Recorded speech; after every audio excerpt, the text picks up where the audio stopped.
So welcome to another exploration of consciousness with the Earth Nouveau Hub. And I just want to kick it off with a couple of words. Oops, there is Marissa entered the waiting room. So this is what's going to happen. So as sovereign and spiritually embodied masters in the making who are working this earthly ground, I think some of us have come to realize that the key to unlocking our true potential of our multidimensional, human beingness lies in the understanding and also in the decoding of our biology. And I think lots of people who join our conversations or maybe even watch them afterwards, the replays, they have an understanding, they have an awareness of our, soul fractals being in those past and future civilizations and generations, and as such, we've left ourselves such a tremendous amount of clues, right? So that we can now sort of decipher our cosmic heritage, and of course reconfigure the hologram as well when the time is right. And you know what? I think the time is right, at least for some of us. We are ready to do the plasma body activation. We are ready to, activate our psychic and our psionic skills. Or Dave might be coming as well, Yssah. Maybe even learn about consciousness time travel, because all of that is really available to us right now. And this is the reason why we today have invited Yssah to our conversation. And Yssah, as far as I'm concerned, she's one of those master decoders of those artifacts, ancient and future artifacts. And, having done some work with her, what I particularly fond of is her huge capacity of taking that sacred knowledge, turning it into wisdom, and actually applying it to our mind, body, spirit, physical bodies by creating an experience with sound, with visuals, with education, and with visualization. Now, Yssah, welcome to Earth Nouveau. Thank you, Martina, and thank you for that beautiful introduction. Thank you. Thank you. I appreciate very much sharing with you and all the things we come together with, all the decoding that we as well do together. And I see in you as well a master decoder, and looking forward to see what else comes into the field. Absolutely. And I think that's what we have seen in our conversations within our Earth Nouveau Hub, that we feed each other, we feed off each other, and that's the wrong word. We inspire each other through our experiences, through what we've learned, what we have come to learn, and what's going on in our lives. So beautiful to have you here, Yssah. Now, how are we gonna get started with that? I've got a couple of ideas, because one of the things that we're doing here is reframing a lot. And when we look at the artifacts that you are, digging out of the soil yourself, even now with all those alien or, interdimensional artifacts and the other artifacts that you've been dealing with in Egypt so much, the symbolism that's on it. What strikes you of that symbolism, and how do you actually use that symbolism to extract it, distill it, and then turn it into, your teachings? Well, like this screen that I have behind me is not one of the artifacts that I had the opportunity to excavate. However, is one of the artifacts that has been found by this beautiful group of men that are doing this remarkable mission of bringing out to light all these messages, these galactic echoes, as I call them. And for instance, let's say, because this one is very rich, the symbolism, not to mention its purpose. We can see Mm-hmm. several pyramids. We can see Mm-hmm. several. In some of the artifacts, you will even see types of runes, like or Aramaic language letters. In this one, it has in the right upper part of the screen, you will see a being with a like a fish tail. So I normally don't go symbol by symbol. I just first tune into the field that the artifact is emitting.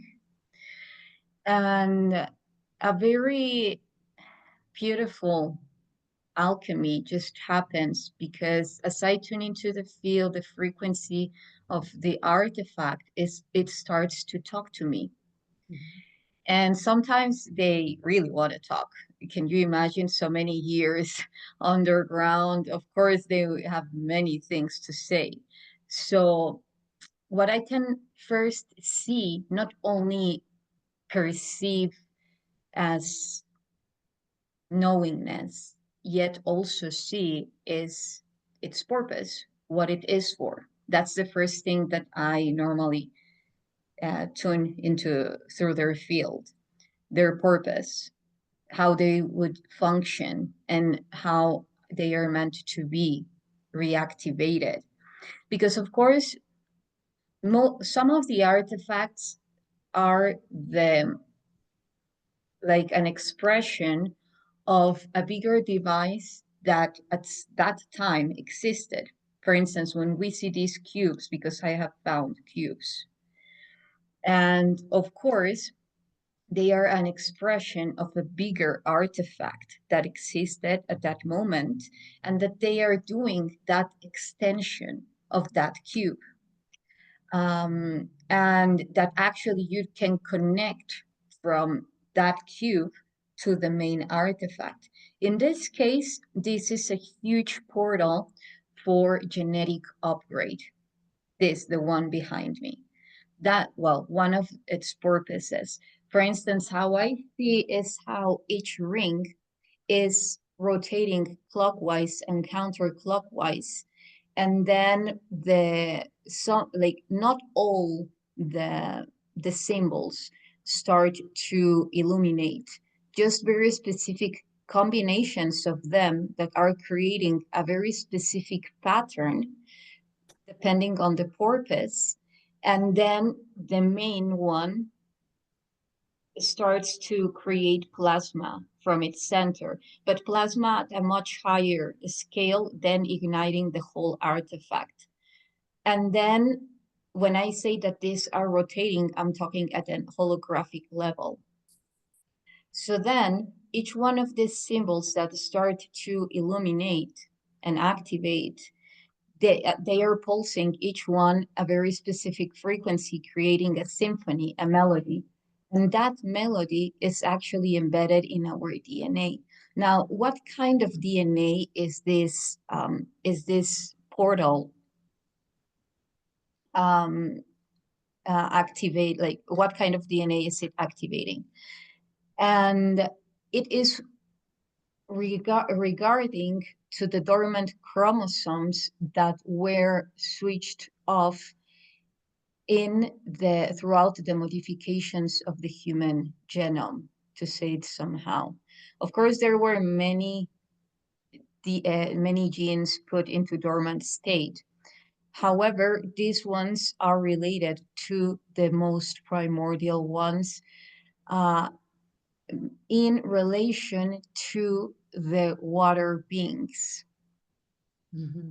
This is very important because, for instance, we know that our DNA has went through a lot of um, manipulations. It was not only one, and then we are the outcome of that.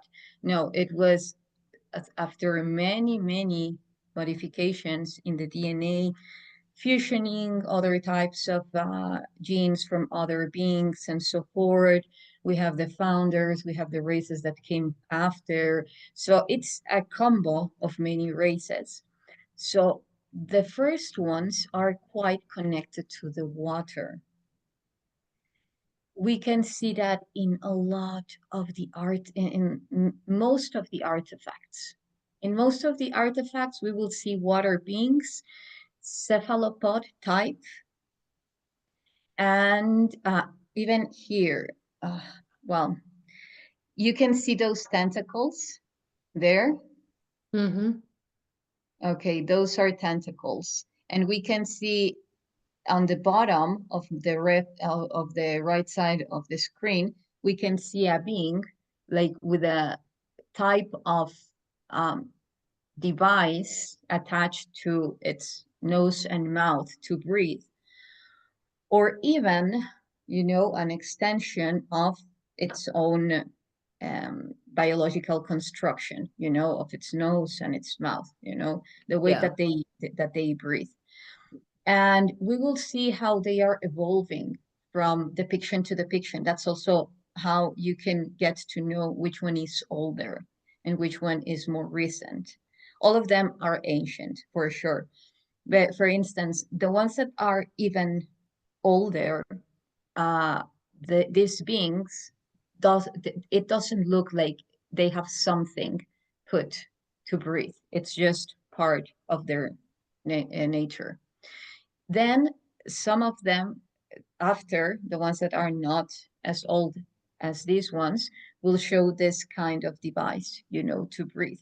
And the other ones that are hybrids, as they are in Earth, they continue to uh, evolve in their biological construction.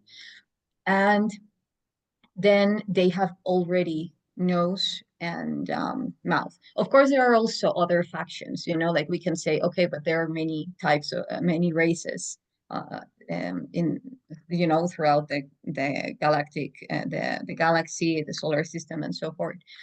But in this case, it is a very, very specific type of art that is pointing out to. For instance, if we leave not aside, but like move forward into a deeper connection with the artifact and how it speaks to us, then we see that it's telling us a story. And there is a continuous presence of these beings, as I was saying, with this type of artifacts found in Mexico, mainly in Tula, and so far discovered, because of course, just two parts in Mexico are now very famous for being, sources of these artifacts.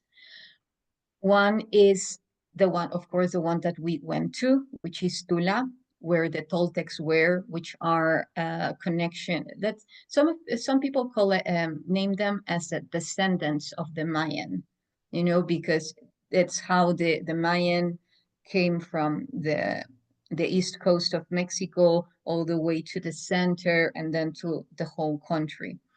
And the Mayan are known for being like the original name for Maya is not as the Sanskrit, because in Sanskrit, the word Maya means illusion, which is very interesting. So, yes, somehow they are connected, but I will go in a little bit to that. I There. just have a quick question before Yeah, sure. So can you tell us where that artifact was found and what it's made of? Sure. This was found where I went to, which is in Tula, where the Toltecs were.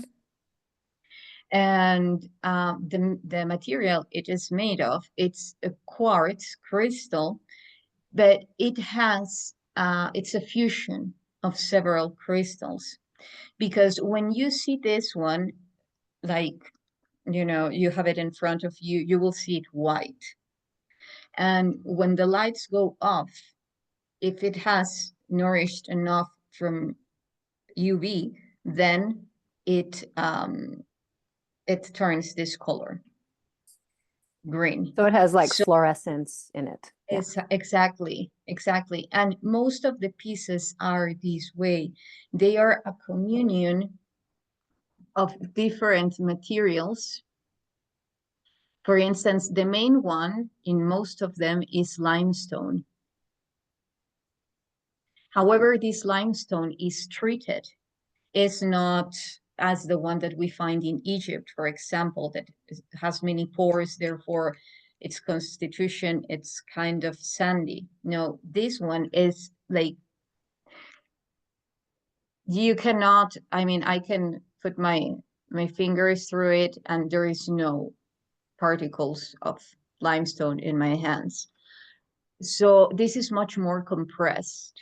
This is also fusion with crystals, the ones that are fluorescent, precisely, and it is treated in a very specific way, which the molecular structure of its components get so fusioned, so entangled to one another that create this type of rock that is very, very hard, you know, and very, very heavy.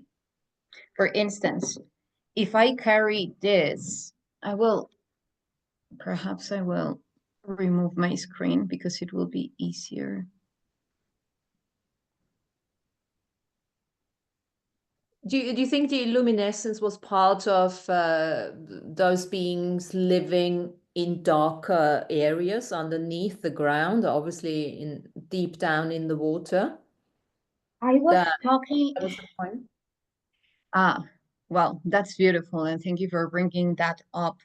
Because as I was mentioning the correlation with the water, they were obviously pointing out to the interaction with water beings, and that those water beings would come and share their knowledge, and not only show their knowledge, yet actually even imprint their genetics on them, because then we see the physical, the physiognomy of the Mayan, and you will see elongated skulls, really elongated skulls, and actually face features as precisely the being on the, well, actually like this, having elongated skull, just nose, of course. And funny enough, the Mayan, when the depictions of the Mayan are shown with like this big nose, right? That's not their natural nose. They have found, and I have found also like small statues of them, that you can see how they are showing that that's an implant or a device that they would put in their nose, in the bridge of their nose to breathe, perhaps to breathe underwater, perhaps. And they even recently found one of those in um, in the in Palenque, in Chiapas, this famous place where Pacal was from. You know, that is also known as the astronaut, and because this big cover in his sarcophag was found where he's like, you know, navigating in a spaceship. Well, that's not the only one representation of a being in that position, and also, you know, with the same symbology that Pacal has.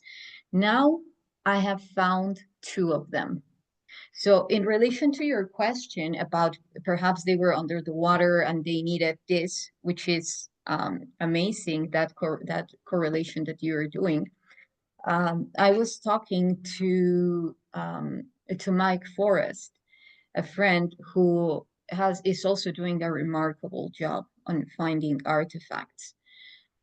And we were talking about the possibility, as these beings were glowing, like the shining ones, they knew that they would create pieces that would feed from their same energy for them to later on have the frequency of their energy in these artifacts as well, and showing, of course, how they glowed, you know, in the dark, also as a representation of that. You know, I really like that, the color and the illumination and the, you know, as almost like well, a communication device uh, for sort of communicating certain senses, because the senses, you know, the water in particular here, the water senses, but the senses are actually related to the various directions, yeah, and the various elements, in fact, right? So that could very well be a but okay, so this is interesting. So now let's just look at that. What can we do with that in terms of how does that, when we find this, when we decipher that kind of stuff, what does that say about us and our biology? You know, are we going to Yes. start lighting up? Are we going to use our communication? Are we going away from words? And are we going to start emanating our light? Our, you know, and actually instead of saying emotions, because we're getting away from the emotional sort of, you know, turmoil and everything, working more with the sensory perception, right? Isn't that part of our journey? Yes. Well, those are many things. Let me go one by one. Just that. I loved it. Thank you. Choose whatever. Yeah. So, for instance, uh, for the people that will be watching this, and perhaps they run into something in an like with an artifact like this. Firstly, like, of course, the upgrades are progressively, and of course, they are pointing out. I agree with what you're saying, that we are to illuminate our body.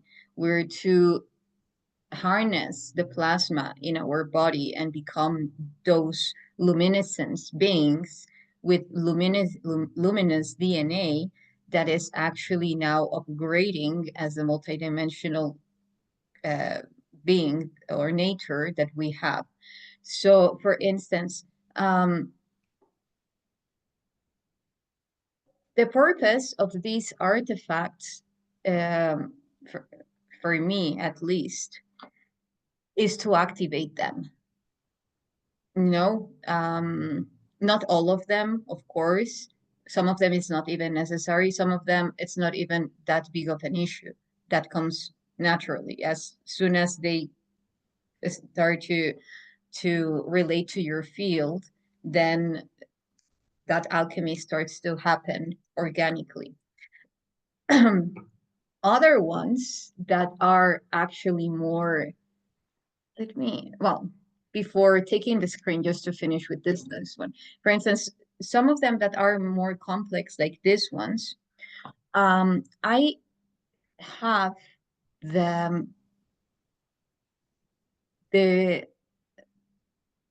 remembrance of how, as I was saying, of how all these artifacts function. So for me, it's not something just to say, oh, okay, well, that was nice at that time, so let's move on. No, it's actually to activate different things, like sharing this, decoding it, to reach another activate DNA activation than the one that I am already facilitating through the knowledge that I acquired or memories that I got to activate within me while I was in Egypt. And so then I start to use it. I unfold it and I use it as a tool, because that very same artifact is asking for me to do that. Of course, this doesn't happen with everyone, because it's important for you to have the level of consciousness that won't be lost in the information and that will actually find itself within the information. Because I know a lot of people that as soon as they start to contact with these artifacts, they lose themselves. you know it's like the power of the artifacts is so strong that they lose themselves. The artifact starts to transfer its consciousness to the person, and then the person is barely anymore in there, you know? And some of the art, yeah, I'd sure. just like to quickly stop you there. Sorry about that, because I think that is a really important point to make.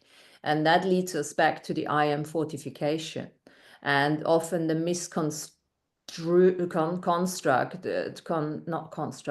misidentification of what the ego is.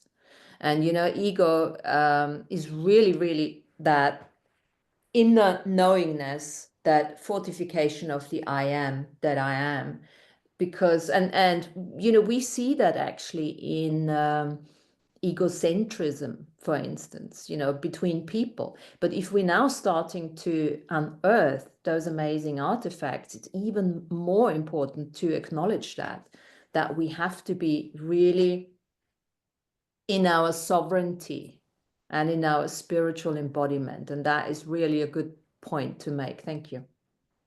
Yes, yes, I agree. And actually, some of the artifacts, or most of them, need to be cleared before using them, because as in the representation or the analogy of them being underground, all those layers of earth could be equivalent to the layers of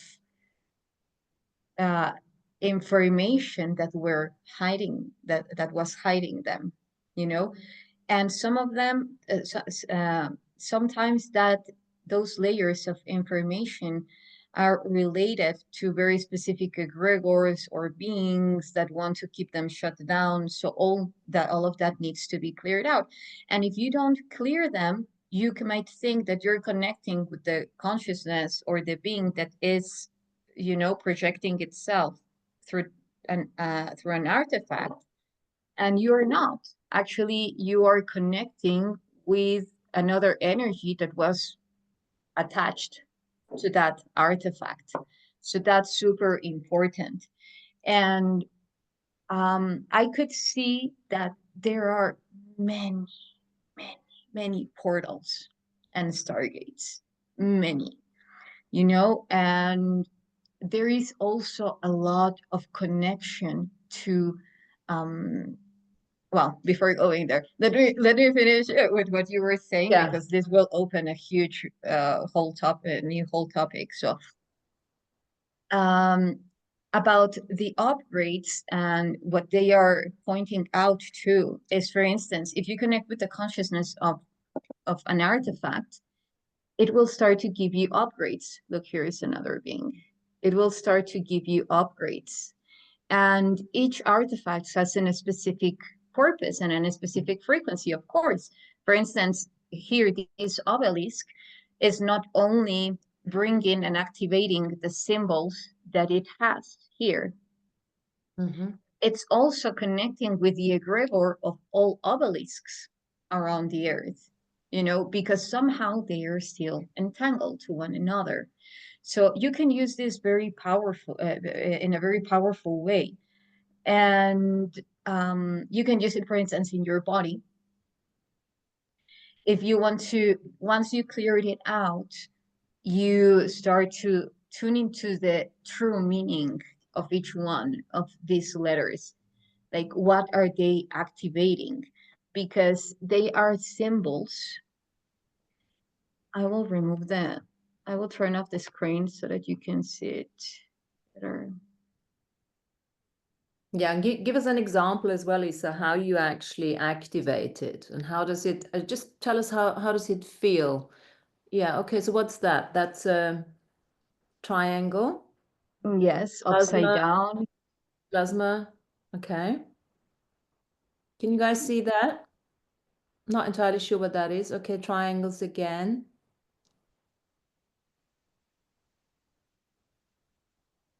Okay. Tree of life, something like that. Yes, it's pointing out to life, to even you can see that it has the shape of wheat. which is not, of course, you know, like pointing out the wheat specifically, yet the expansive light that wheat has, and also as seeds that perhaps they brought themselves, you know, as the corn and as the cacao and as the sacred plants, you know. Yeah. Okay. Now we got a nice little alien. He hasn't got any. Can you hold that little guy up just a little farther so we can see what's on the base? Is that like a tail, like a swimming tail, like the other? It's like a gene, yeah, but I Like will the go double, there. I see, like the double helix. You mean here? Right at the bottom. Well, no, the way the being is, Oh, I guess it's yeah. I guess it's its leg. But it Yeah, looked all of no, a sudden almost like a tail, like the other it is. water It being. is. It's like a genie, you know, like the genie in a bottle. But I must say, not with the negative connotation that has been given, because here it's talking to us about founders. You know, we have even this winged being. So before the genes were as we know them in the desert, and there are many types of them,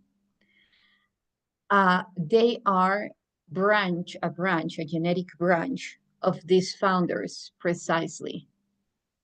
And these are super important actually to understand the manifestation of our plasma body.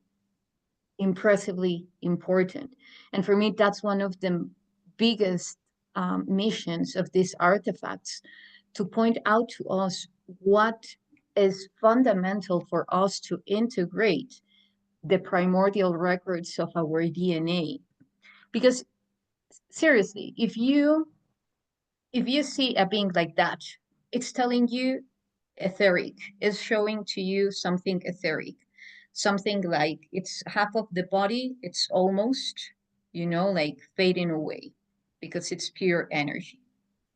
So now, um, what was the purpose, or what, like the fundamental purpose in this case of all these beings that are captive in very specific parts of the earth, like the desert, like caves, like so forth? They are guardians. Guardians of what? Not all of them, but guardians of what? Guardians of knowledge. So we know that the universe functions through resonance. So when we come from a space of fear, we are creating the fear itself in our reality.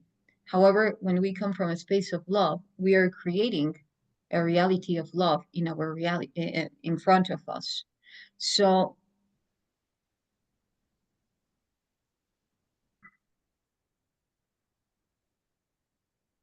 these founders and the seeds that they left, for instance, in these genes, which it's not a coincidence that the word gene is very similar to gene and to the genes. So when we see just the information, what is one of the biggest powers of these beings? Materialization. Unfortunately, it has been misused and been captive and so forth, but that's not the topic. What I'm heading to is the use of plasma and the power of plasma to manifest in our reality. We can see this kind of etheric beings as well in the saints, you know, like they are shown with a white robe and then almost no feet. Or when they show, you know, like they are floating, or ghosts, or, you know, entities or angels or whatever, you know, this constant of the wings. So it is pointing out us, ourselves, at different timelines, at what we would call the future, what we would call the past, the different variations that our multidimensional body actually can adapt to, and how to master that, because everything is energy. So for instance, if our body at some point is capable to evolve into pure light, that doesn't mean that we need to die or that we need to leave this body, this physical body, unless we are going through a rainbow body like the Tibetan monks do, you know, that they really leave the body. Yet we can achieve an spherical plasma body, like the one in which Joshua is shown when he's floating in the sky in this golden sphere, or how the Neteru in Egypt are shown as well, or even humans are shown in these spheres floating, because we are capable to achieve that through our psionics. So for me, this is a beautiful way to practice telepathy as well, to practice even vision quest, even teleporting. Because for instance, if I touch this, or by locating, we can go later to teleport to teleportation, but for instance, by locating, for me, just by touching this, I'm already in the other side when this beautiful being was created. You know, this as this form, this figure.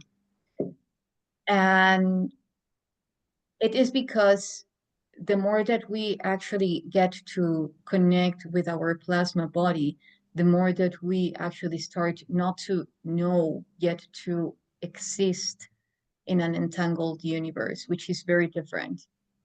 We know by now that we live in an entangled universe. However, do we experience it?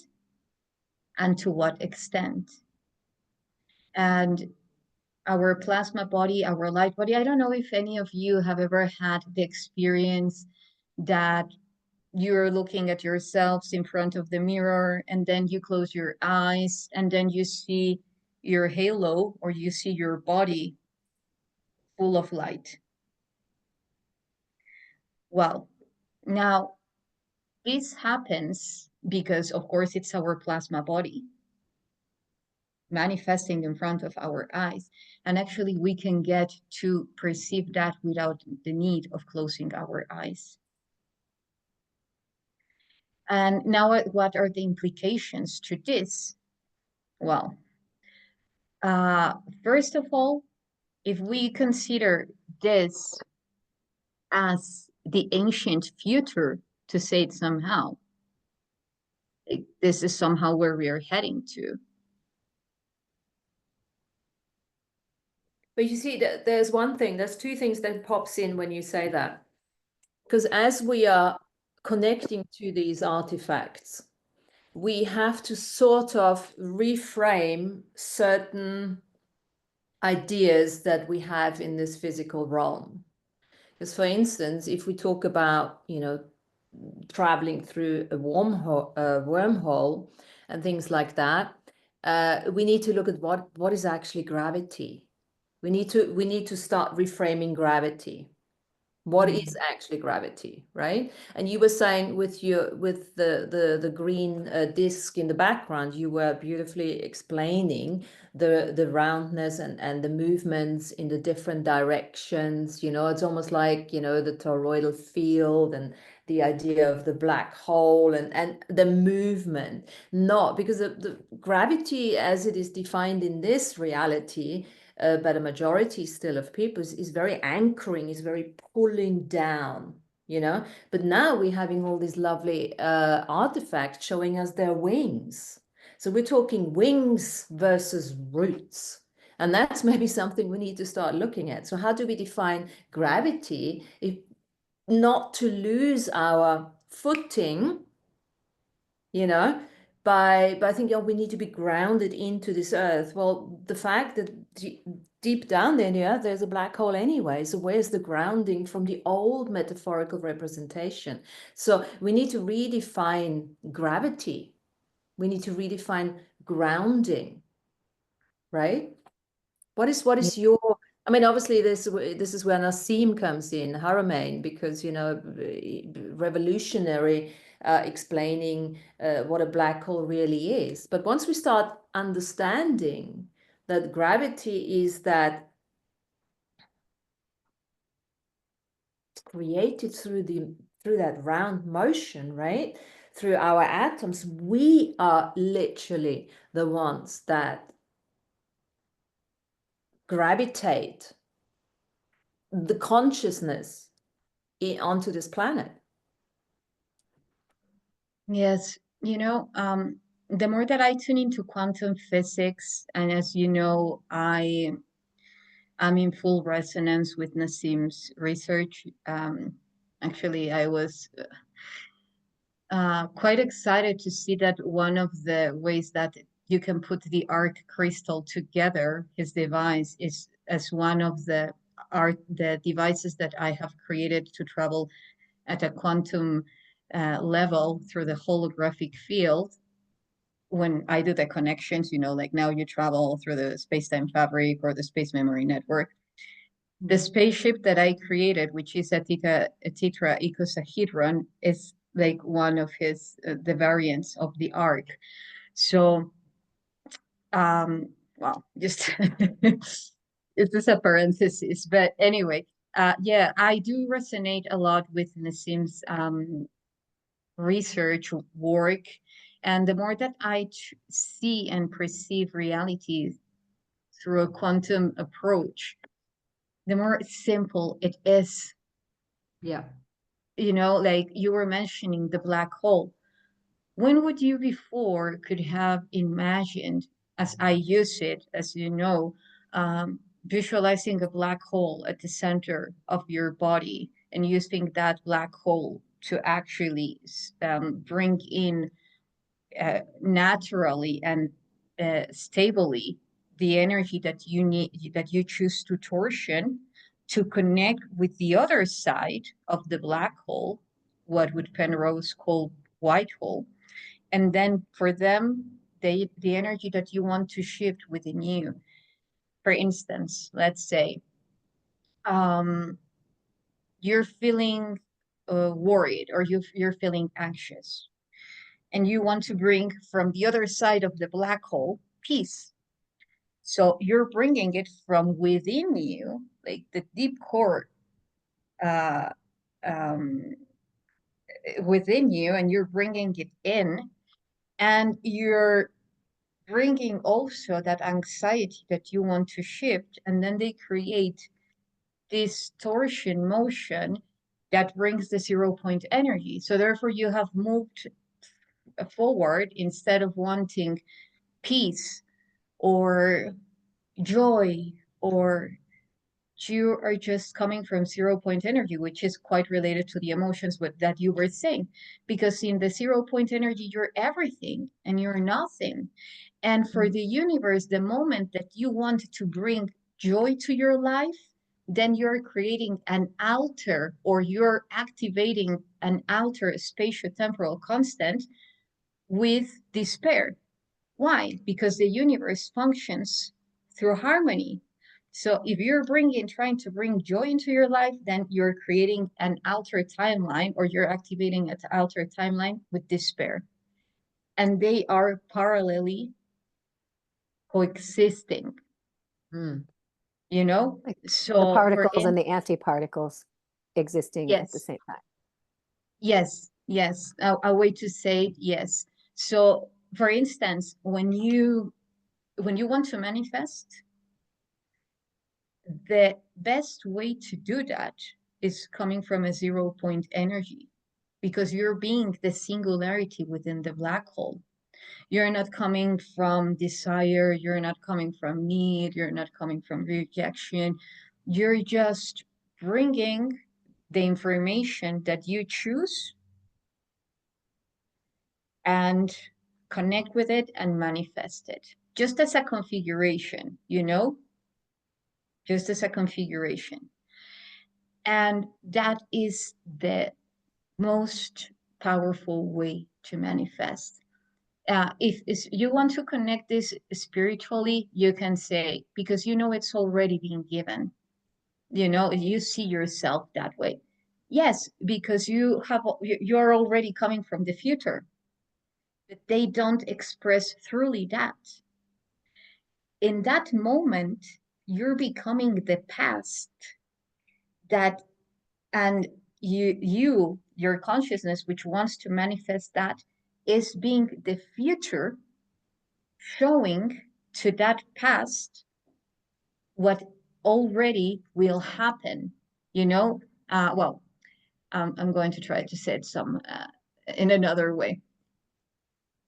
When we are talking about time, like interdimensional travel, and you know, us correcting timelines or shifting from timelines, because also the universal laws in relation to how to time travel or to how to do interdimensional travel are very strict, you know.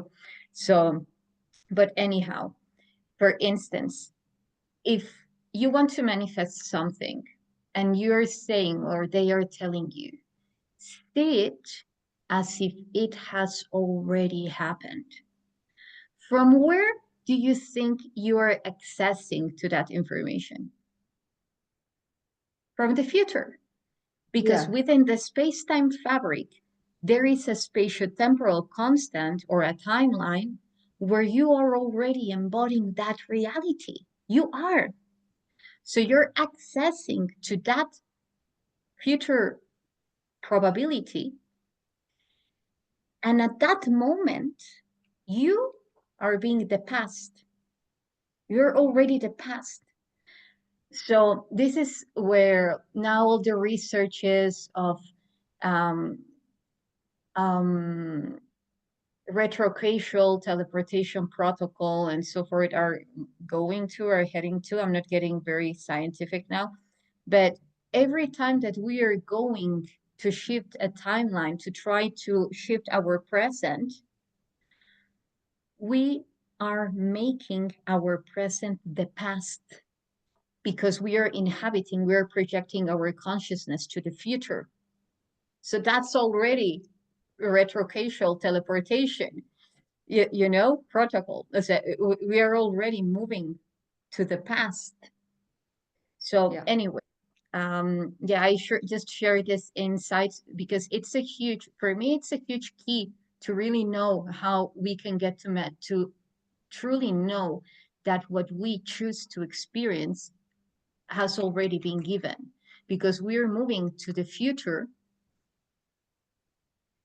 And I say this because we know that everything is simultaneously coexisting.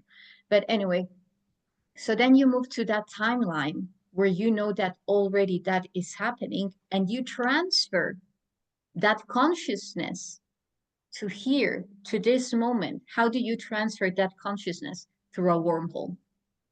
You know, you project wormhole, entangled information from timeline A to timeline B, and you transfer all the information, all the information. You funnel it. You funnel it through the quantum, and therefore through your DNA. And they use this. They use this. They didn't. The beauty of human nature is that what the galactic community sees as something tangible, you know, like the spaceship, even though they exist already and humans have created them. But for instance, let's go. Teleportation,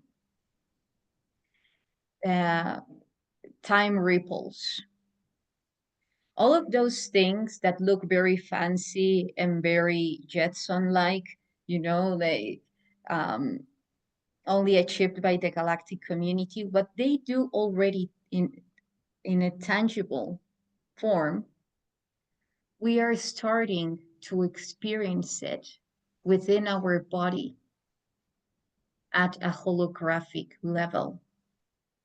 Because that way we are already designing the collective egregor for that to manifest into a tangible form and therefore stand up as part of the galactic community, like as humans. I love that. Yeah, and simply said is like what you are seeking is seeking you, because you've already created it, and that's that ever, turning circle continuously. That and none of that can happen without the space-time continuum, if I'm correct in saying that. And that's the whole idea of the physical manifestation, the tangibility, by working with space, that actually creates the time, the illusion of the time, right? And all of that. Now, and I like that because it blows out grounding as well. Because grounding, we've always looked at, I've never really had this understanding of grounding, but I do, the way it's perceived, root into the, because for me, that was always, it started gravity, groundings, the way it has been defined in this reality has become a limitation for me, Yes. a new understanding is required for that, because otherwise we keep on rooting into the ground and we're actually completely forgetting that what gravity really is, that it's actually a torsion.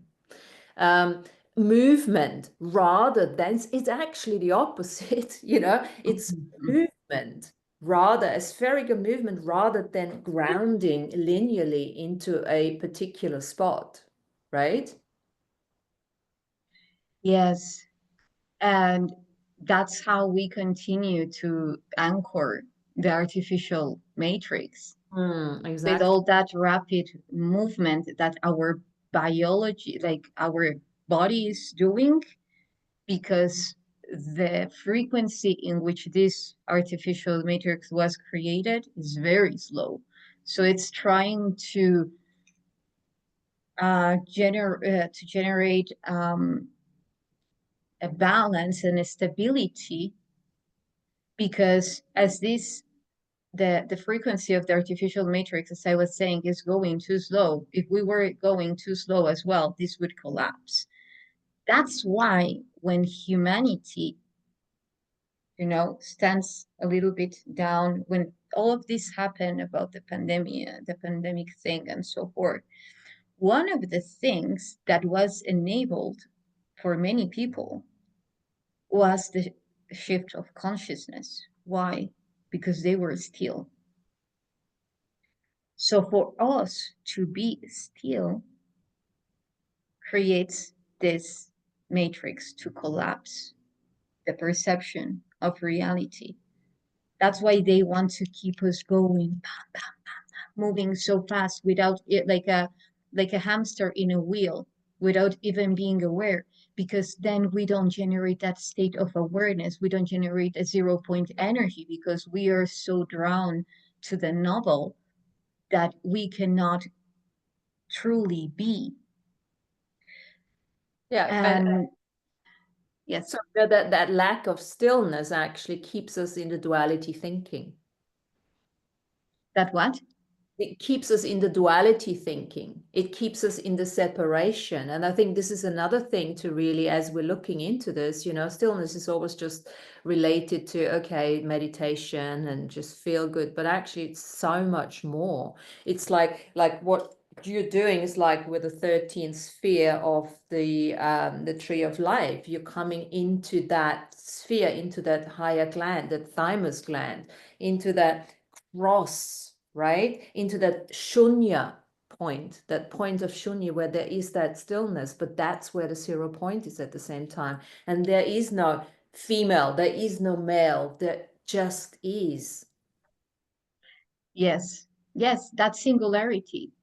That singularity where both poles come together, positive and negative, And then they generate this beautiful dance in which they cancel each other and they become into zero. So, and you were saying something very important. It's stillness. It's not engaged with an static body, you know, with a body without moving. Stillness is about wholeness, a sense of wholeness within.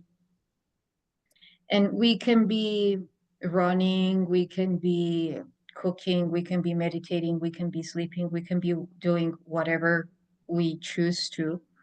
However, that frequency of stillness, of wholeness, allows us to connect with the source, to all, and not to the attachments and the anchors that were placed in our body, in our receptors, in our generators, energy generators, attached to the artificial matrix, you know. So yes, this is also a shift, a big shift of paradigm, because meditation has been married to just being sitting in a lotus flower position and then receiving the energy from the source. And that's not accurate at all. You can be passionate doing what you want and you're meditating, because meditation is about that stillness connecting to the source, to all. And the more that we are inhabiting in that wholeness, the more that actually we are generating consciousness. This is super important. That non-biased state of awareness, you know, where we're not going into the right and in the wrongs. And I think this entire, you know, false matrix has been built on the fact that you have to work through duality, because you can only create through challenge, you can only create through triggers. And there's this learning, and yes, we have been doing that, and it has been super useful for karmic resolution. But I think, you know, we need to start getting our heads around, oh, creation actually happens in the 0 point energy. Ease, joy, glory, no hardship. Yes. Yes, yes, exactly. If you see how they taught us that the creation of reality was through the Big Bang, then you say, okay, now I understand everything, because we have been taught that things need to collapse in order for life to emerge. And more than collapse, collide, you know, to crash, this huge and massive crash of the ego, of the of yourself, of your health, of your reality, in order to generate consciousness. And that's not accurate at all. You know, if we really tune into how the universe was created, which was way before the Big Bang, we will see that there are forces that can harmonically be entangled to one another as the very same vacuum. You know, they are coming together and they are creating a void, and that void, or that 0 point energy, which is not a void, creates life. You know, like an orgasm. You can have an abuse, a physical abuse that can lead you to have a child, or you can have a beautiful, loving experience of having intercourse, making love, and have a child. It's the same thing. But they have taught us that life is created through abuse. And now we're coming into, we're remembering collectively that this is not true. You know? So can we say that our heart is the center of gravity, and through the heart we are anchoring interstellar consciousness onto this earth? Because sometimes the heart, if it's not, I don't like the word open, but if it's not expanded multidimensionally or not understood as a multidimensional gateway to those interstellar codes or whatever, it can act as a veil. And I think this is why, you know, I've now come around to say, okay, well, let's look at the heart, and you do a lot of work on that. Which for me makes a lot of sense, because you look at it and you connect. So you talk a little bit about that instead of me. Sorry, I just We both can talk about that. No, yeah, it's connected because because fear, which is what I was talking about, is we would say the absence of love, you know, and love being related to the heart. So for me, the heart is the vortex that is actually entangling us to this reality and detangling us from this reality. So Yes. as you said, like it can really anchor us to this reality.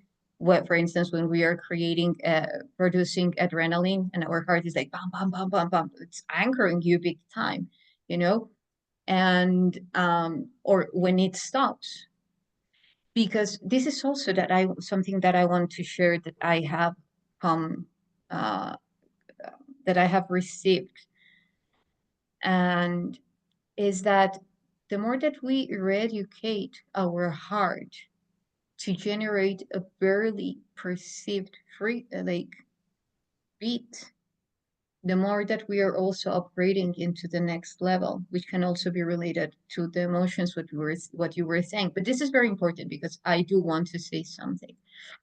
Emotions, as we know, it's energy in motion.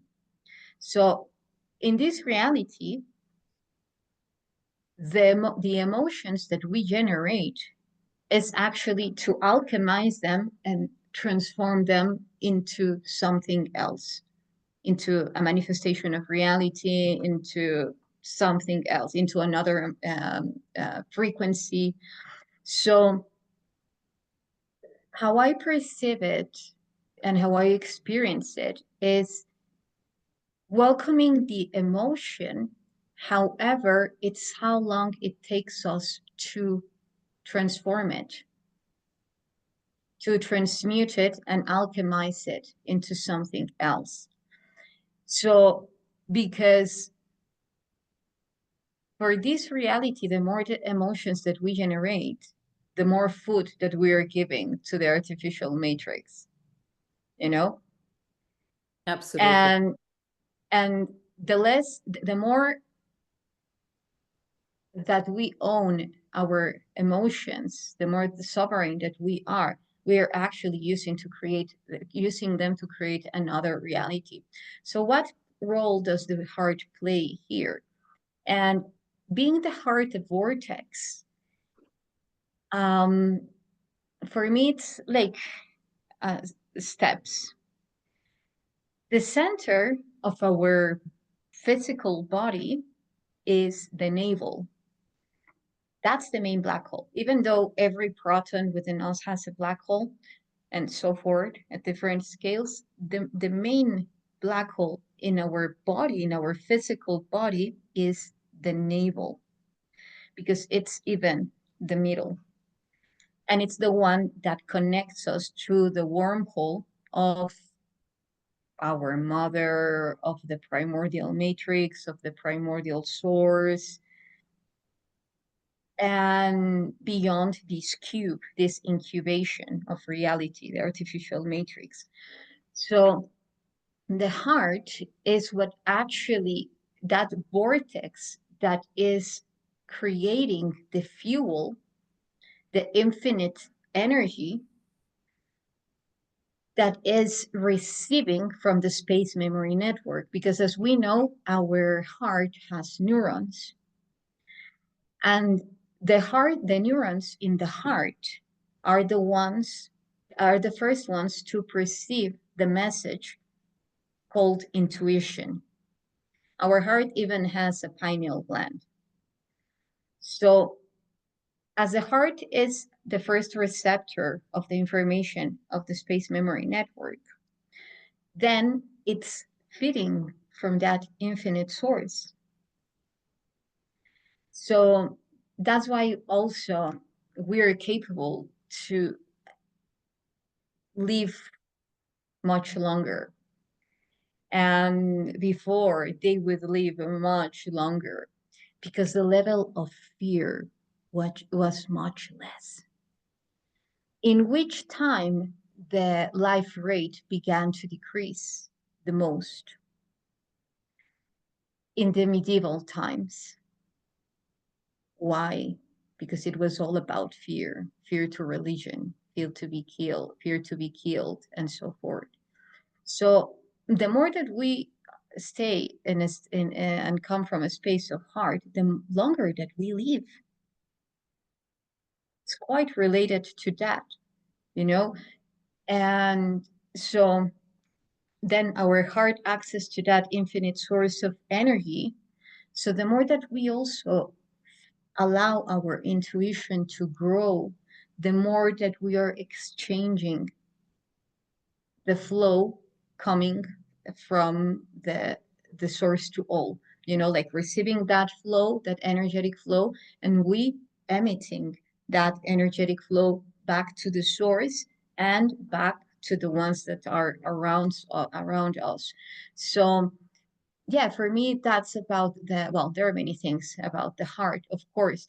For instance, when we go to the high heart, which is the thymus, um, the thymus is quite connected to the pineal gland and to the pineal gland in the brain and to the pineal gland of the heart.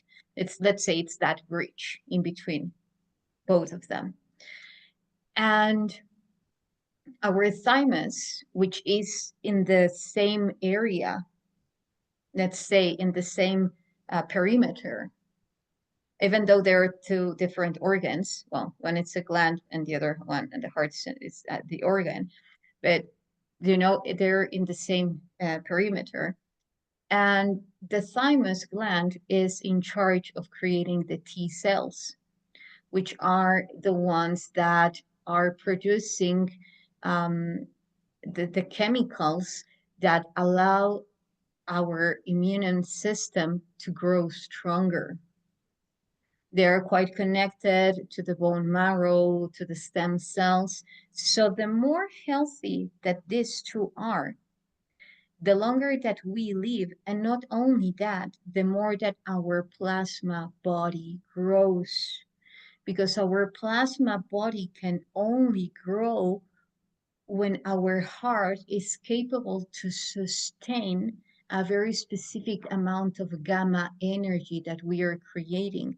And then again, when I'm talking about the plasma body, I'm not talking about these science fiction movies that we would consider, if real, like really ahead of us. I'm talking about what our reality is showing to us through the solar flares, through how the technology is moving forward, connecting more and more and more and more with plasma. For instance, what do we do with the plasma coming from the sun? What do we do? Like, a lot of people actually gets very challenged when the solar flares happen, and then you see all these human resonance peaks, and then on one side you say, yeah, we're reaching the enlightenment, and on the other hand you're feeling all this emotional burst and not knowing what's really happening. So is that the way it's supposed to be?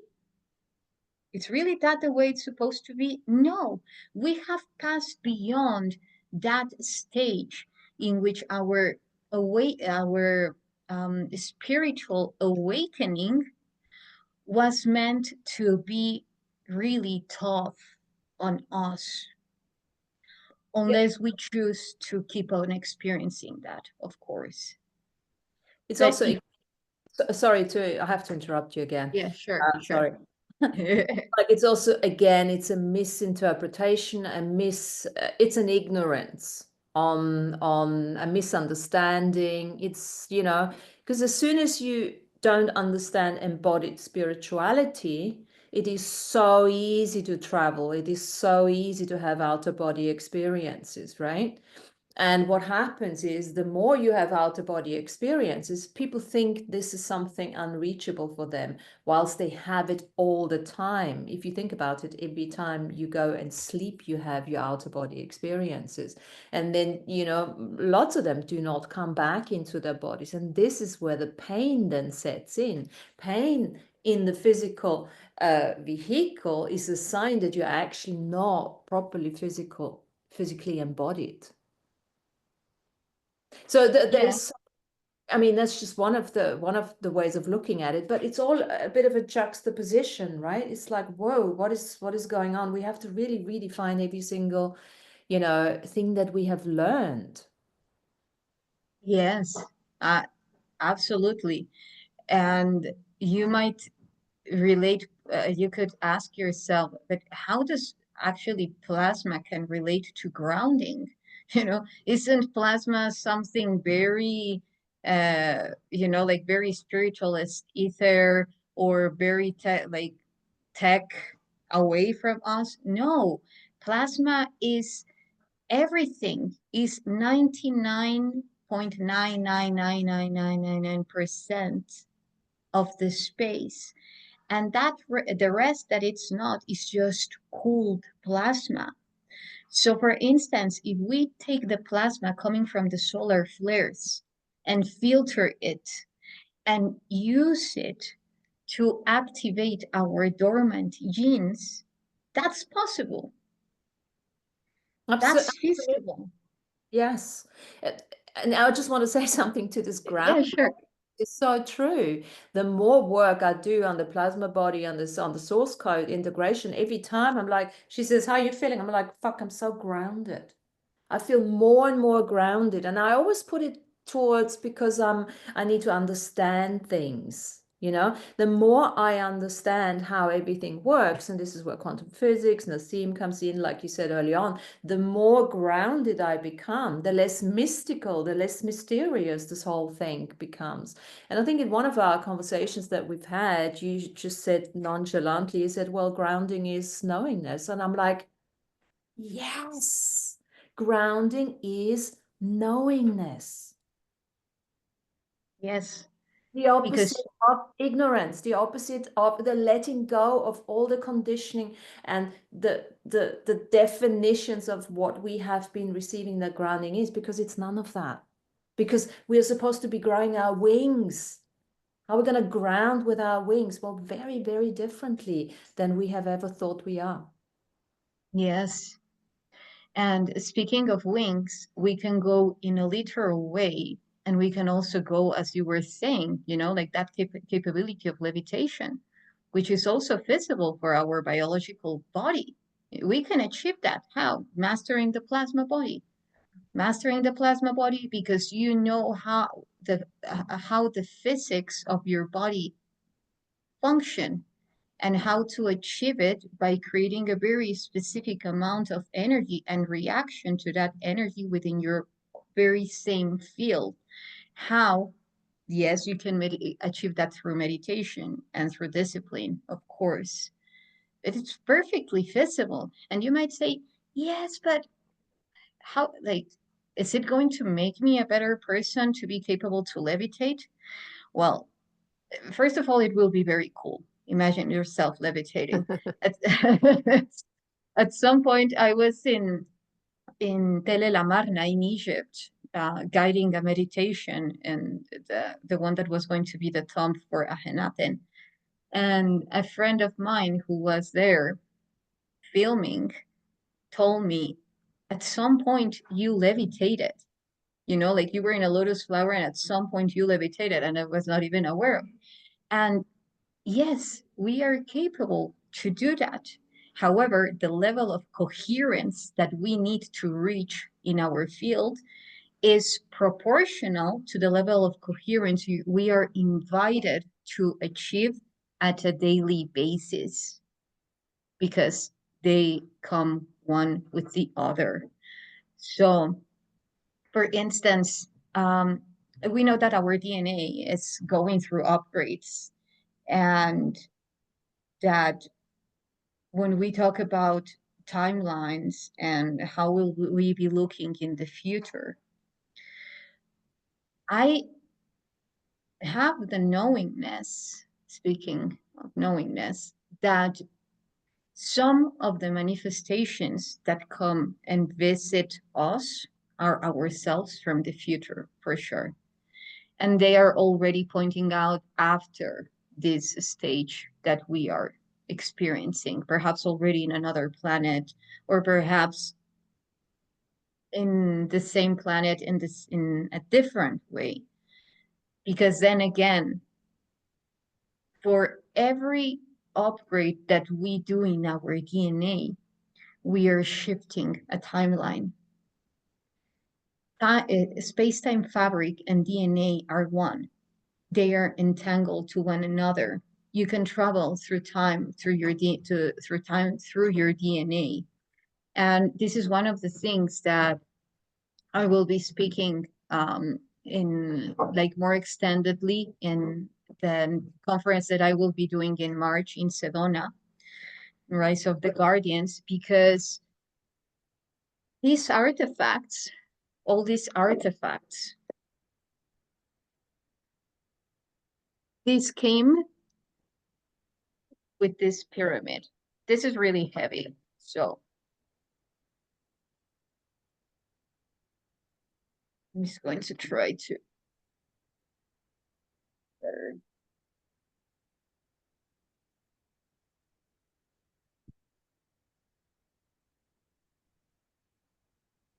Do you see it? Yes. So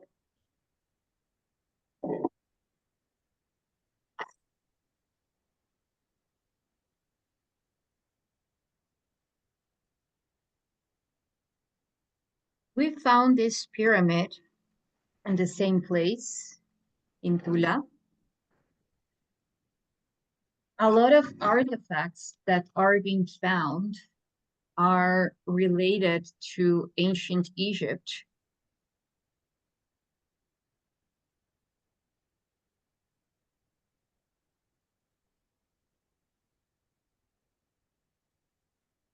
And we will see this influence of Sumerian garments and Egyptian ones.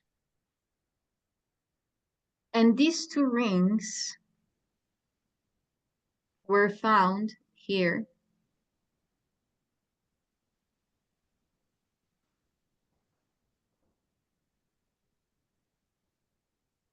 with this cap. Mm-hmm. So for instance, well, we here obviously see the one known as Eye of Horus,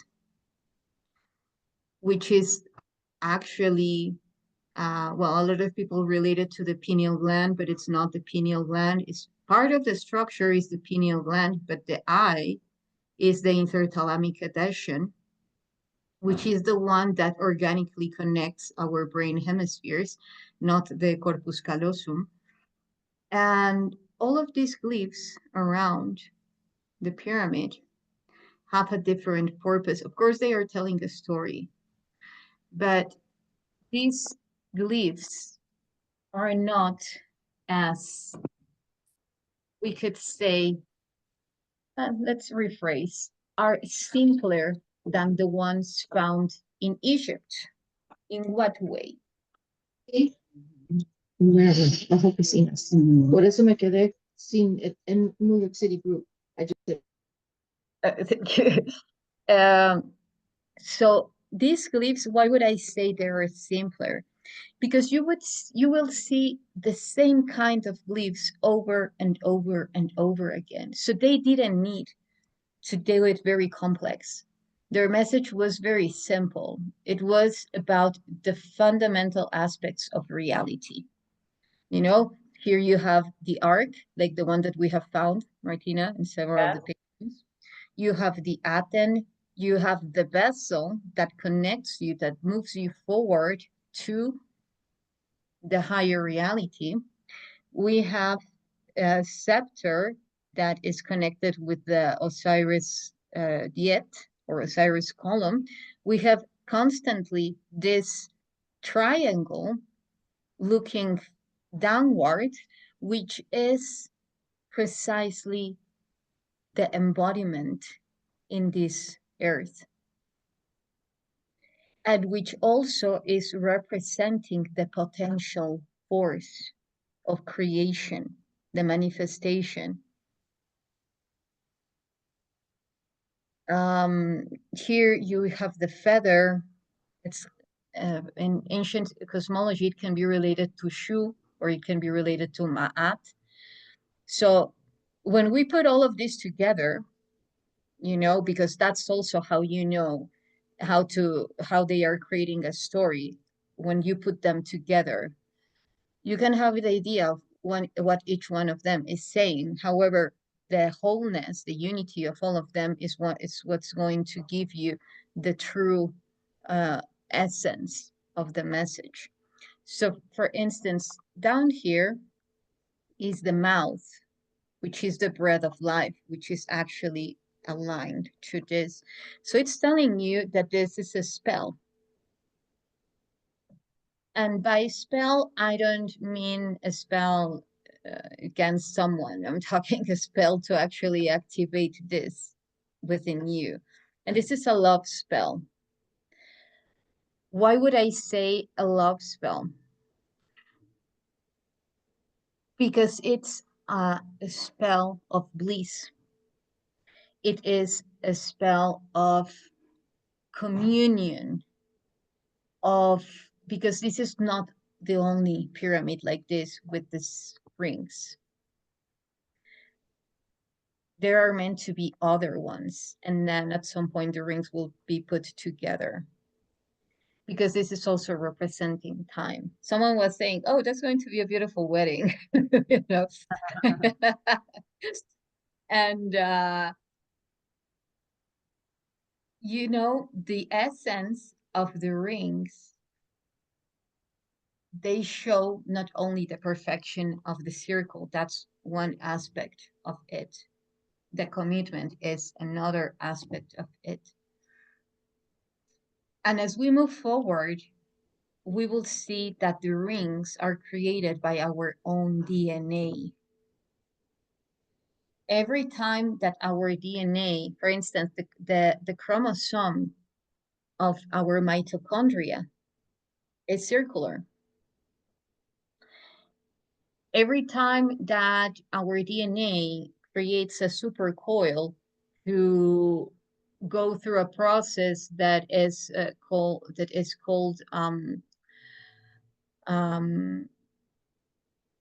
the transposing of chromosomes, which is to the purpose is for activating dormant genes. Rings, Isis knots are created through our DNA in the ATP process. So now, if we apply this to time, it's showing to us that if we, as I was saying before, if we travel through our DNA, we can travel through time. And every dormant gene that we are activating is a timeline that we are shifting. And every timeline, we can also see it as one of the aspects of the DNA strands coming together. Like, for instance, if we take into consideration the tetrahedron construction of the DNA, we are talking about the fundamental construction of the DNA as plasma DNA, plasma fluid DNA, which is the luminous DNA. Because now it's also talk about the DNA upgrading into silicon DNA, this crystal construction of it. Well, I do perceive that's just one side of it, because our DNA is going to become the plasma in our DNA, it's going to grow. And So would you say, would you say, well, she never stops. I have to stop you. yeah, sure. So would you say, as our I'm DNA, sorry. no, I'm just, it actually goes with that. So would you say that the plasma, you were just talking about DNA strands is like traveling through timelines, you know? Yeah. I really like that connection. So all the karmic resolution that we've done now has obviously helped us to clear the timelines as we are moving through, right? And as we've spoken about, as we're moving through past experiences, those timelines are really woven together, and it's, sometimes we can get stuck on those timelines if we are not carefully, and consciously knowing what we're doing, right? Now you're saying as the plasma is actually enriching the DNA strands, we're starting to go more into the future, the suspended timelines that we can start to create with. And it's going to be faster. We're speeding up as we're starting to create with those future timelines. As more and more plasma is coming into our DNA, as more and more plasma is coming through, the solar flares and everything, and that, is that a good way of saying it? Yeah, for instance, and thank you for saying this, when we talk about the future DNA, the future timelines, we can talk about the dormant genes, you know? So that's why it's not written yet. And actually, the part of our DNA that enables for those dormant genes to activate is the one that is called the junk DNA, which would be the timelines that have been collapsed, or that that are not being used anymore, that they are very weak. So that's why, as you know, when I do these practices of traveling through the space-time fabric, it is just a matter not trying to change the timeline. It's just about retrieving your energy, your attachment to that timeline, in order to focus it and project it to a timeline that is honorable for you to connect with now.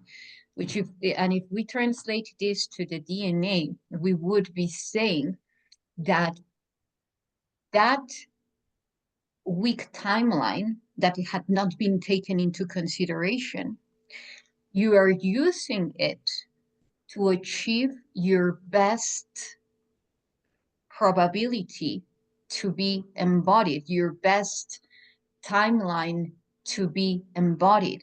Because this is what happens. For instance, you imagine a field with infinite probabilities, infinite probabilities.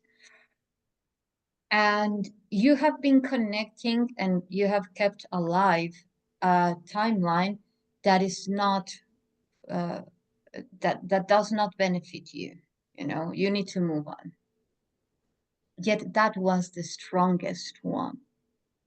So just about a matter of weakening it and projecting that strength to the timeline that was weak before, and that you want it to play a bigger role in your construction, in your reality construction. So this is the same about the DNA. You have dormant genes, and then you have junk DNA. The junk DNA being the weak timelines, and the dormant genes is that, as I was saying, are those future timelines that you are using those weak timelines to now nourish those future timelines, to bring them into this present, to route them into your present, to make it stronger, you know? Yeah. We have spoken about this before here, and that's really working with energy as an alchemist, knowing that, you know, just deleting stuff because it doesn't work is not really using the energy that you have invested in whatever wasn't working. You must actually now take it back as the alchemist that you are and consciously repurpose it. Exactly. Now, it is still, you know, we're talking as if this is something that it's still an imaginary intention, isn't it? Or how is it for you? Because for me, it's definitely still my intuition, but also my imagination that I have to use in order to do that kind of thing. Well, I can tell you that I started that way. I cannot say I'm in that point anymore. How's the difference? Tell us, how does it feel different now? Is it just the knowingness? The way that I experience it is because I feel it running through my veins. Okay. And actually, I can even feel what the space-time fabric is like. You know, I can sense it. I can, because I'm projecting my consciousness there, you know, because every time that I go there, you know, when I do all these, this type of connections, I am not anymore just tuning into that visualization part, which is very important, super important. Now I'm transferring my consciousness. And when we come from that space of certainty, the universe responds to us at that level of certainty. For instance, the other day I was doing a connection and I will send it to you later. I created a frequency with the literal sound of a black hole and my voice. And I was listening to it and I started, you know, like going very specific parts. And when I came back, the TV was on, but through the computer, and both were turned off. And then it turned off. And then I took my phone and it was doing all these weird things.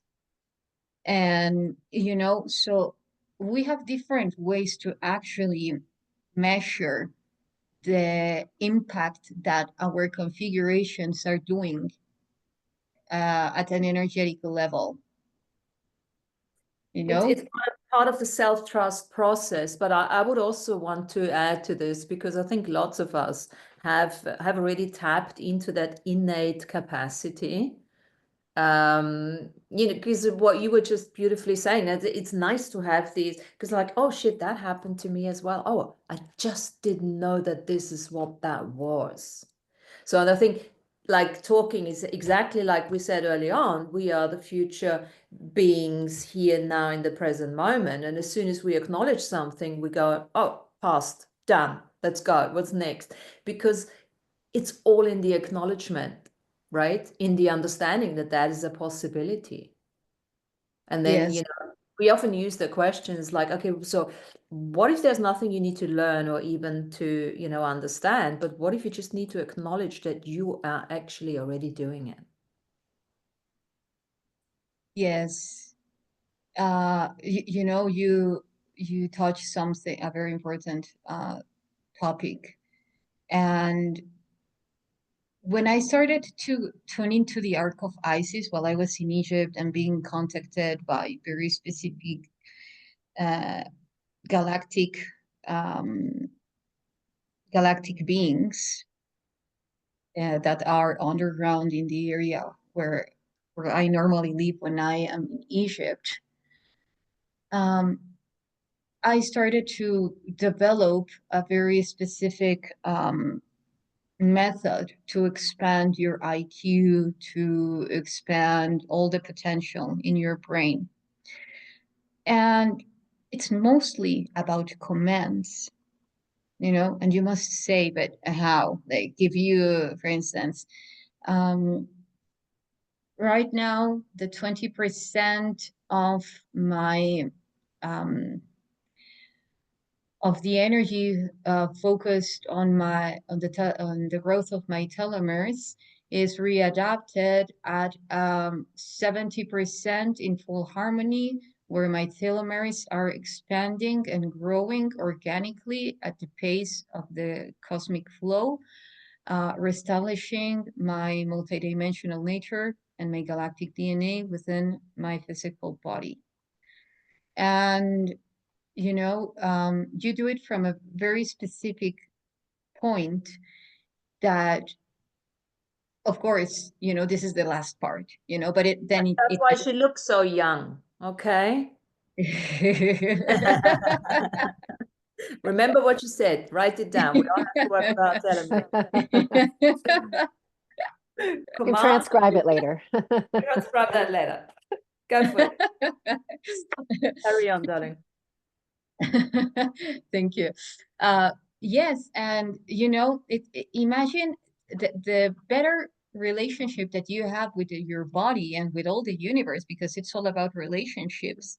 The more that your body is really going to respond to you, you know. So if you just use your body as a vessel, you know, then which is what most spiritual people do, you know, I'm not saying nowadays, but mostly related to the new age, you know, like that denial of being a human, you know. So then, of course, your physical body is not going to like it. So then you really need to become friend and ally with your, not only with your physical body, with your ego, with your with everything that you are, and know how it functions, know how it works. So whatever you say, it makes sense. You know, for instance, with what I said, we have telomeres, they grow, they can be restored to a higher growth. And actually, that method that I created, I explained how that everything happens, and using the Isis knot and using the key of life in very specific ways, because they end up translating all of those things as talismans. And yes, they were used, you know, as we use now jewelry and so forth, but they were showing how the energy can be bent for us to achieve a purpose, you know. And they cancel out that part, and they're just saying, oh yes, I went to Egypt, you know, and I have my key of life, which is beautiful. Now it's also, I went to Egypt and I know how to actually move that energy within my body to be that key of life. And of course, the first times that I went to the first time that I went to Egypt, for me, it was all about trying to integrate more and more, however I could, you know. And due to, as everything serves for something, due to all these pieces, you know, like imagine that instead of this, it's a key of life, you know, like tuning into the key of life that I brought from there, I could start accessing to that information and remembering, as well as I do this, with this being, you know. For instance, look at the image that The it ankh. has. So the ankh, right? A little bit on top. Yeah, it is, and it also has another like Layer. another layer here, you know. So for instance, you can activate the symbols here. That's very important. You know, it's not just because it would look nice there and it's a symbol that they used. Yes, yeah, and yet there is also another scale to that. You can activate those symbols there because they are creating energetic motion to anchor. This is anchoring, Hmm. you see? And it's how it's anchoring here in the third eye. And actually, the shape that he has his arms positioned are creating the Pythagorean theorem, you know, like the two triangles intercrossing just at the heart. Mhm. You know, so again, the heart vortex, because you cannot activate your plasma and therefore these codes without your heart fully expanded.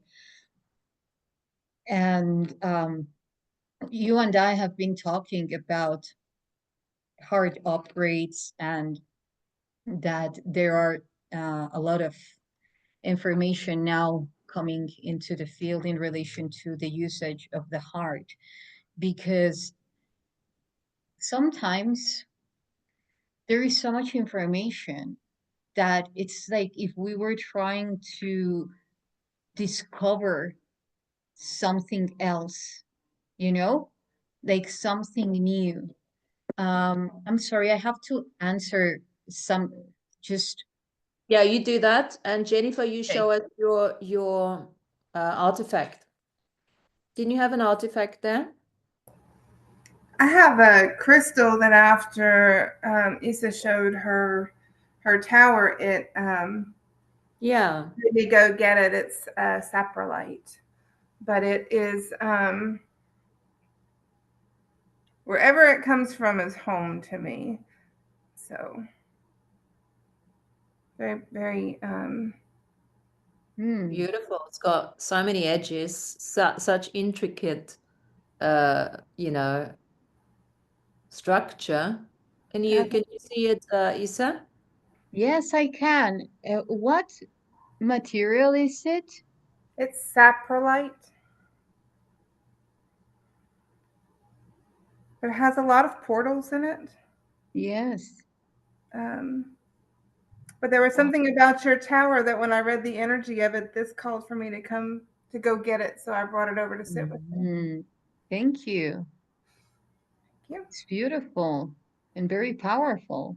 It is a very powerful stone. It really anchors my house. You said sacrolite? So I'll look it up and I'll put it in the chat. Okay. Because I have been tuning into now cryolite. I'm sorry, you cut out. Oh, I said I'll look it up and I'll put it in the Oh, chat. So you can look. thank you. Thank you. Yeah.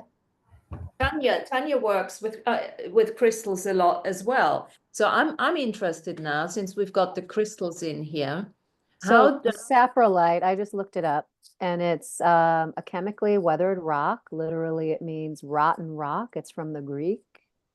More intense weathering result in continuous transition from saprolite to laterite. So saprolites form in the lower zones of the soil horizons. Do you know where that is from, Jen? No. Well, it's rotten. Rotten rock.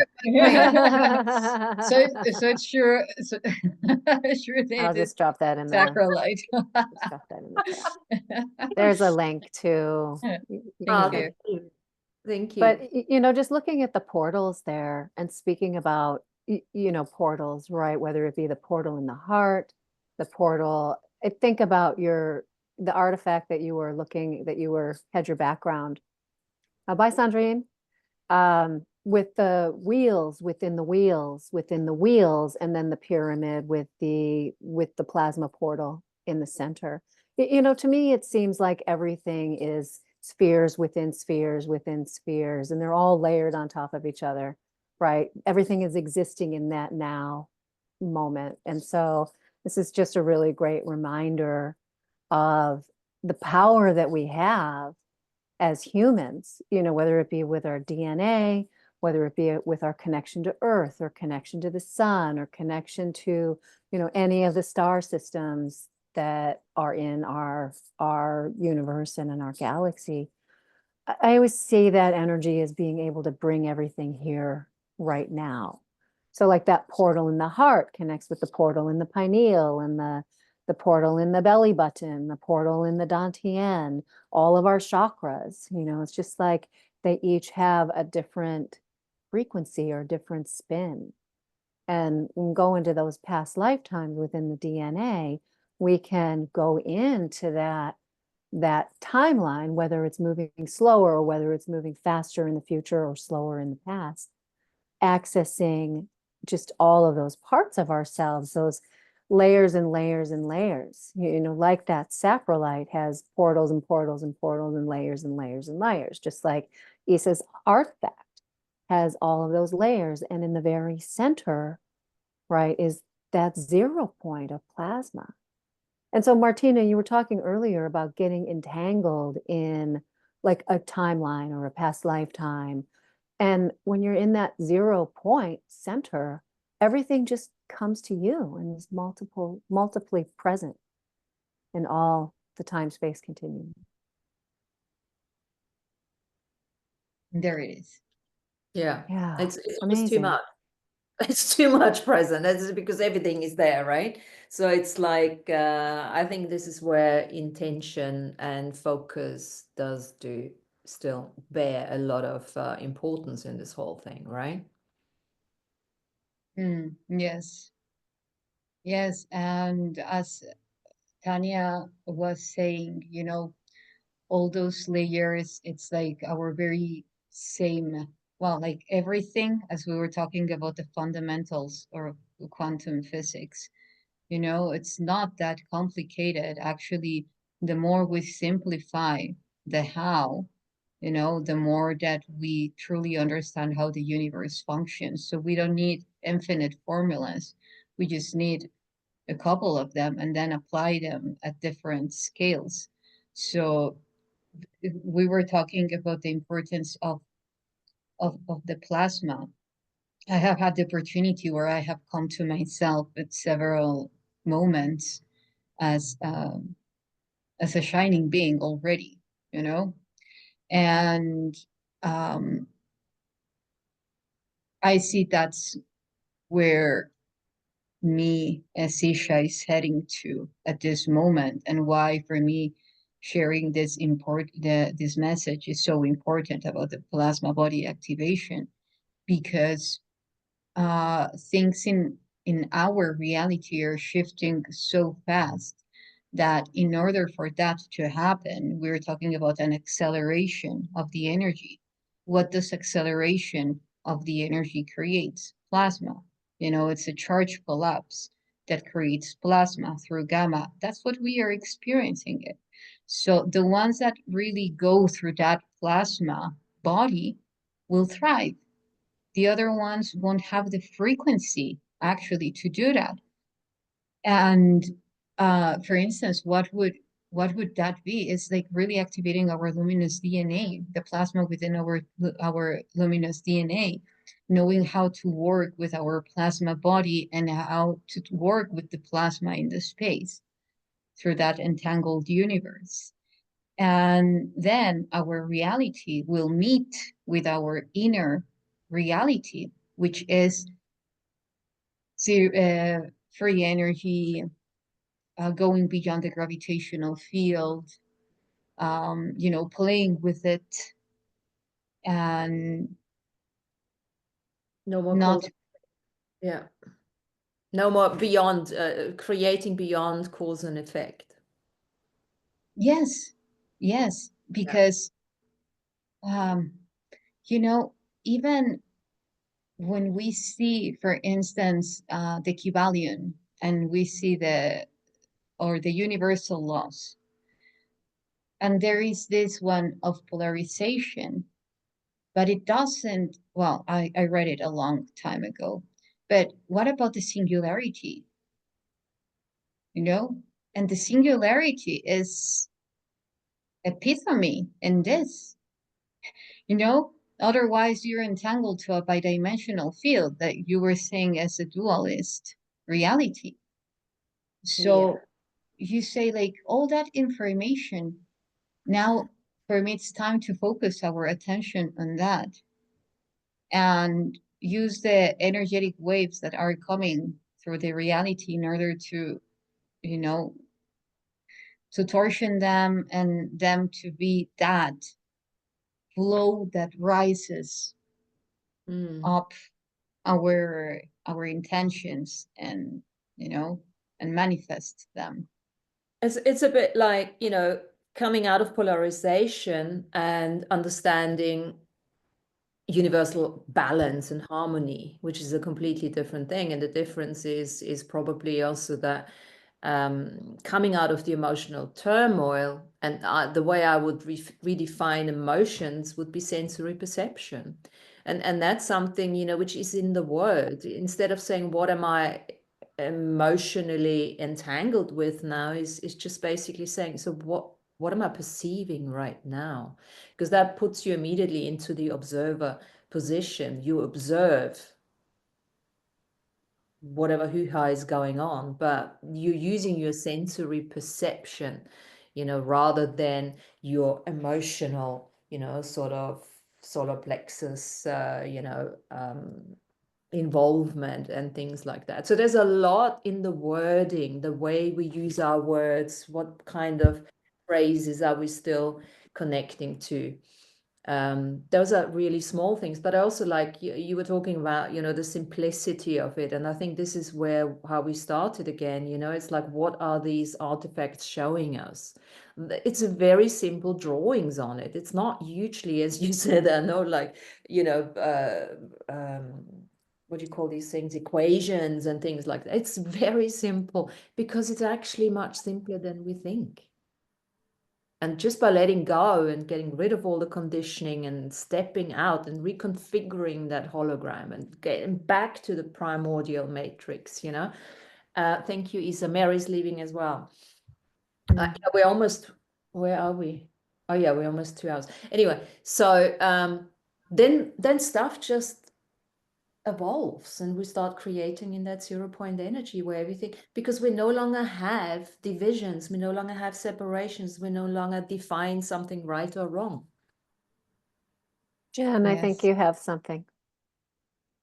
Yeah, I wanted to ask, so I've been working with the 13 node tree of life grid for a while, and Martina was telling us that you work with the 22 node tree of life grid. And so I was wondering if you could share some of that. And Martina also had mentioned some of your courses, and I looked on your Facebook page for a website to see what courses you had and to register for them, and I didn't see that. So I wanted to see if you would tell us how we would connect with you for some of your classes.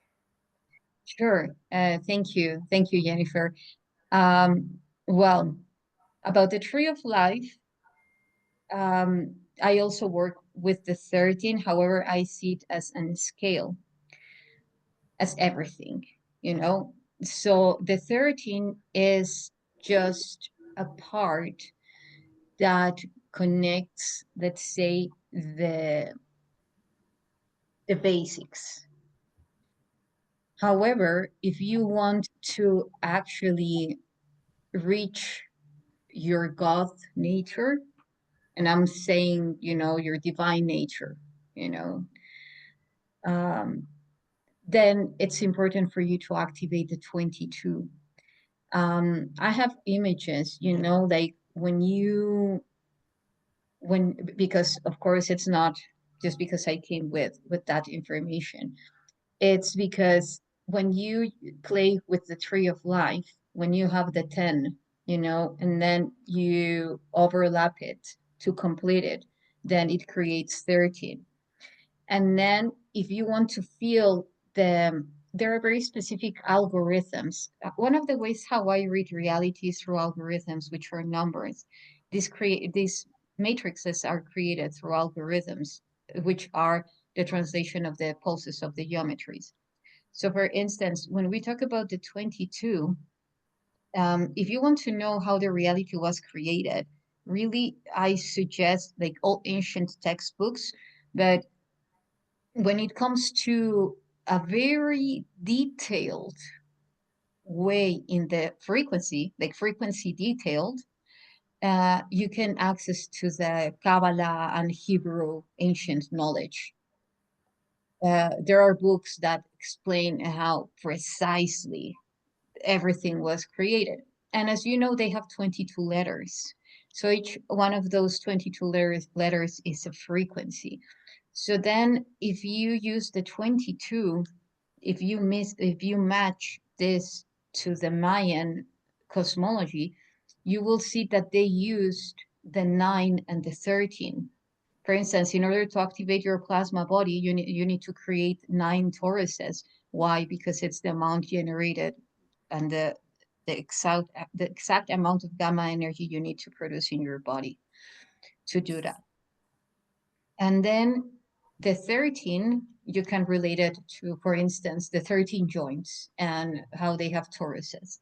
So now if you, well, I'm just explaining it thoroughly, otherwise it would take me, you know, like way long. But every joint has a torus, you know, and those are enabling the motion within us, you know, and they connect us to the source. And also they have been a lot of the of anchors coming from the control system have been put there, enslavement programs. That's, and it makes sense why in the joints, you know, but as I was saying, I just will go through this. So anyway, if you add up 9 plus 13, you have a 22. The way that the Mayan would relate this was 9 ways of mastery to the underground, which is the depth within, and 13 layers of ascension and descension within this reality, which is a pyramid. So now you pack them up, 9 plus 13 is a 22. And now you say, oh, and they have 22 letters in the Hebrew alphabet. And now if I multiply the tree of life of the Kabbalah with the 13 spheres, in order to complete the human body, it's required of 22 spheres. Oh, so what's about with the 22? Let me just show, because it's important. Otherwise, I, you know, Thanks quick. for asking that, Jennifer, and thanks also for asking for Yssah to give us, you know, where to contact her and all that goody stuff. So thanks for that. Yes, and about the courses, well, I just want to finish. It's just one image, but for me, it's important to see it. Otherwise, it can be like, what is she talking about? So we are very visual. And yeah, thanks for your time today. It's been a very enlightening conversation. Thank you. Oh, my pleasure. Well, here are the 13 joints, the 13 toruses in the joints. And for instance, when you use the common tree of life, it's like this. You know, actually, this can even move to the crown, but I put it there for another reason. And for instance, if we complete it like here, no, it's not here, the 13 spheres. Hold on, I'm just finding it. No, yeah, it's here. But I don't know why Go to this one. You got all of them there, no? here, yeah, it's actually here. And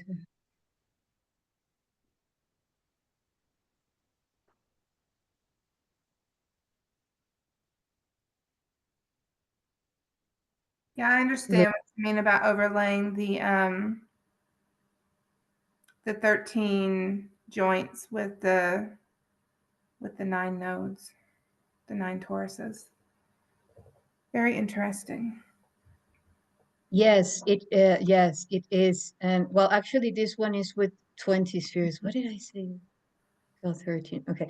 So here, this is with 20 spheres, you know, but then it's asymmetrical. And the 20 is also a solar number. It's a sacred number. This is why the crown has, you know, like it's asymmetrical in relation to the crown. But anyway, I would take, like, as you said, like overall, you know, you can actually, in order to overlap from here, all the way to, I don't know, I don't have it, the image here. But if you want to put here from Kether to the crown, and then all the way replicating this tree of lives until the bottom, you get 22 spheres, you know? And actually, while I was decoding something in relation to the Mayan cyclic system, I saw that in their numerical values, very specific pathways that are the axis of the whole structure of their cyclic system turn in 22. Well, actually 19, 9 and 13, 9 and 13, 9 and 13, 9 and 13, which is a 22. So for me, the 22 is the way that actually you get to go beyond this artificial matrix to restore yourself within the primordial matrix, you know? And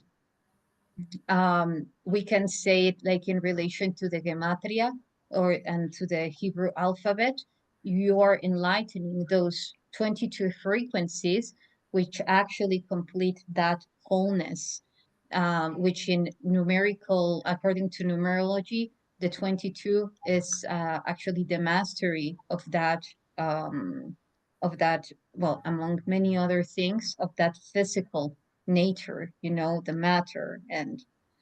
Um, and yes, I said, as among many other things, otherwise I would dive a lot into that. But I'm just pointing out the importance of the 22 here, and why I work with 22 for some things, with 13 for some things, and with 20 for some things. Because, for instance, the 13 and the 20 give you a 33. So that's more heading to the Christic consciousness. But for instance, when you want to master the when you want to master going from the artificial matrix to the primordial, you use 22.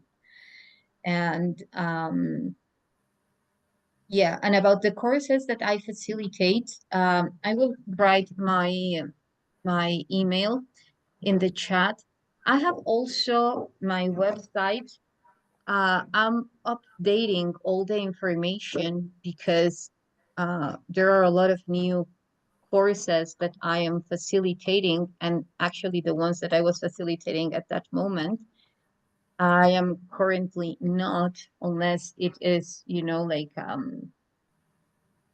an individual request or a private course. And I am now facilitating the plasma body activation, which is what I was talking about. It's a very complete course to retrieve your energy from timelines, egregors, control systems, harvesting control systems, from matrices, from many things. Retrieve your energy. And then once you have your energy, and activate the plasma body in a very specific form throughout ancient knowledge. And for benefits, as Martina was saying, you know, like developing your psionics, accessing easily to the space memory network, rejuvenating, regenerating, upgrading your DNA automatically, and so forth. Then the source code, which is, I translate your geometrical body. We all have a different and unique geometrical body. We have a blueprint as light. However, when it comes to our uniqueness, our unicity within the unity, we have a unique pattern, geometry. And the geometrical body, our geometrical body is the communion of our gravitational field and our electromagnetic field. What does this mean? The more that we activate our source code our geometrical body, which is our geometrical body, at 144,000 cycles per second, then we're being capable to go beyond the attachment to what the gravitational field means, because at some layer, also the gravitational field means the attachment to everything that was imprinted in this reality through the artificial matrix.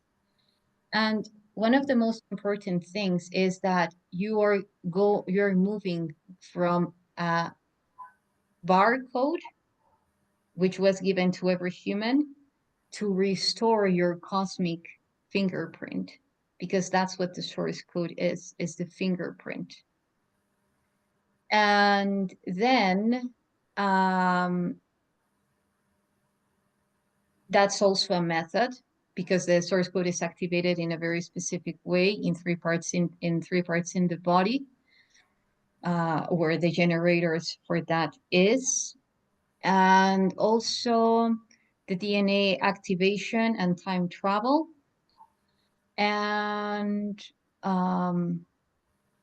yeah, I think for now, those two, and also private sessions with reading your mission code. And the time travel and DNA, it's super powerful as well, because it's upgrading your DNA while you're traveling and through the space-time fabric. Very good. Thank you very much for going over all that. Thank you. And I can highly recommend this chick. She's really good. And for application of that sacred wisdom, you know, because I'm all about experiencing, and you're getting your lecture, and you're also getting your experience with it, and it's all supported by sound frequencies and by visuals. So you walk away with something in your hand you can actually hold on to. Just to say one thing here, when I first saw my the drawing of my source code, I was so emotional. It was almost like I said to you, Yssah, wasn't it? It's like I've been seen for the first time just by looking at the first drawing, and we didn't have a spin on it or anything. It was beautiful, and she does everything by the hand. I don't know how she does it. So having said all that, I want to really thank everyone who's come on, and the ones who had to already log off, because we're going well over the 2 hours. Yes. A special thank you to Yssah for coming on and actually, you know, giving us the time, because I know you're super busy, either time traveling through wormholes or teaching or, you know, that kind of stuff. Thank you so much for being here. And well, let's hope we can do this again. Thanks everybody else for your contributions. The replay is going to go out. Share the shit out of it, because I think that information needs to go out for other people to get inspired too. Thank you. Thank you. Thank you, everyone. Thank you, Martina. I love you. I love you all. Thank you. Thank you. A pleasure. Thank you. Great stuff. We see you soon, huh? See you soon. Bye. Bye.